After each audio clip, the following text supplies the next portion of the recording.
30,89,00,000 रुपयाचे आपण कामं केले। या मार्कडवाडीमध्ये त्या ठिकाणी रणदिवे वस्तीवरती आपण सभामंडप बांधला। कामं जर सांगायला झाले तर गोपी शेठ तुम्हाला त्या ठिकाणी भाषणाला वेळ पुरायची नाही। त्याच्यामुळे हे 3 पानाची कामं या मार्कडवाडी गावामध्ये आपण मागच्या 5 वर्षामध्ये केले। माझं घर इथून 3 किलोमीटर अंतरावर आहे, त्यामुळे इथला माणूस उठला की माझ्या घरात सारखा माझ्या घरामध्ये असतो, माझ्या घरातल्या सदस्यासारखा माझ्या घरामध्ये असतो, अशी इथली जनता आहे, त्यांच्या सोबत राहणारा मी माणूस आहे। मोहिते पाटलांची या ठिकाणी गुलामी या गावाला कधी मान्य नाही, म्हणून इतक्या मोठ्या प्रमाणात मतं झाले। मीडियावाल्यांना मी सांगतो, मीडियावाले काय बातम्या लावतात की मार्कडवाडी ग्रामस्थांचा ठराव। अरे त्या मोहितेंच्या 4 टकुऱ्याने आम्हाला मतदान घ्यायचं म्हणजे गाव होत नाही। गाव काय असतं हे असतं, याला सभा म्हणतात। ग्रामस्थ अजिबात नव्हते, मोहितेंच्या जानकरचे 4 कार्यकर्ते म्हणायचे आणि हे मीडियावाले बातम्या लावायचे ग्रामस्थांचा असं ग्रामस्थ तसं। ग्रामस्थांचा काही एक संबंध नाही। मोहिते आणि जानकरच्या 4 लोकांनी म्हणलं म्हणजे गाव होत नाही। गावाने 1003 मतं दिलेत। त्याच्यामुळे आपल्या सगळ्यांना सांगतो की या भागातील विकास जो आहे तो आपल्याला भविष्यात करायचा आहे। आपलं सरकार आहे आणि निश्चित सांगतोय निर्णय झालाय। या ठिकाणी लोकसभेला मोदीजी आले, या ठिकाणी माळशिरसमध्ये नरेंद्रजी मोदीजी आले रणजित निंबाळकरांच्या प्रचाराला, त्यावेळेस हे रणजितसिंह मोहिते पाटील घरामध्ये बसले होते। ज्यावेळेस देवेंद्रजी फडणवीस साहेब या ठिकाणी खासदार साहेबांच्या प्रचाराला अकलूजच्या विजय चौकात आले, त्यावेळेस हे रणजितसिंह मोहिते पाटील घरात बसले होते।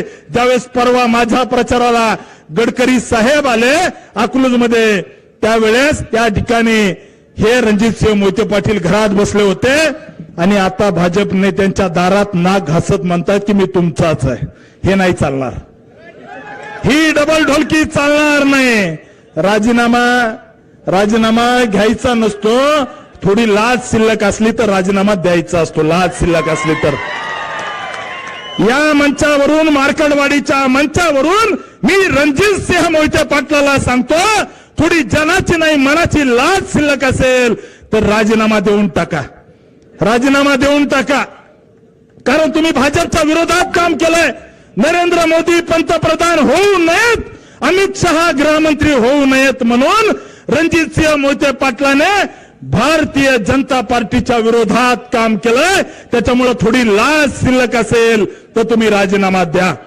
आणि अजून एक सांगतो, त्यांनी राजीनामा द्यायचा न द्यायचा त्यांचा प्रश्न आहे, परंतु लिहून देतो गोपी शेठ, ही भावना आमची आहे। तुम्ही आमचे नेते आहात, राज्याचे नेते आहात। तुम्ही फडणवीस साहेबांना सांगा की गद्दाराला माफी नको।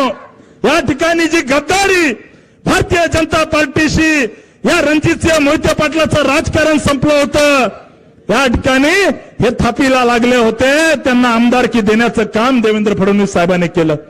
या ठिकाणी शंकर कारखान्याचं जे धुराडं पेटलंय ते देवेंद्र फडणवीस साहेबांनी 113 कोटी रुपये दिले म्हणून पेटलंय आणि त्यांनी आपल्याशी गद्दारी केली आहे। तुम्ही फडणवीस साहेबांना सांगा की गद्दारांना माफी करायची नाही। मी साहेबांच्या कानावर टाकलंय। या ठिकाणी पडळकर साहेब तुम्हाला मी सांगतो, जर या ठिकाणी लवकर हकालपट्टी झाली नाही तर भारतीय जनता पार्टीचे कार्यकर्ते रक्ताने पत्र लिहून पार्टीला पाठवतील की या गद्दाराची हकालपट्टी झाली पाहिजे। कारण आपल्या कार्यकर्त्याचं रक्त सांडलंय। अकलूज मधल्या आपल्या मनोज साळुंखे नावाच्या कार्यकर्त्याला मोहितेंच्या गुंडांनी त्या ठिकाणी बूथवर उभा राहिला म्हणून मारलंय। आपला किसान मोर्चाचा जिल्हा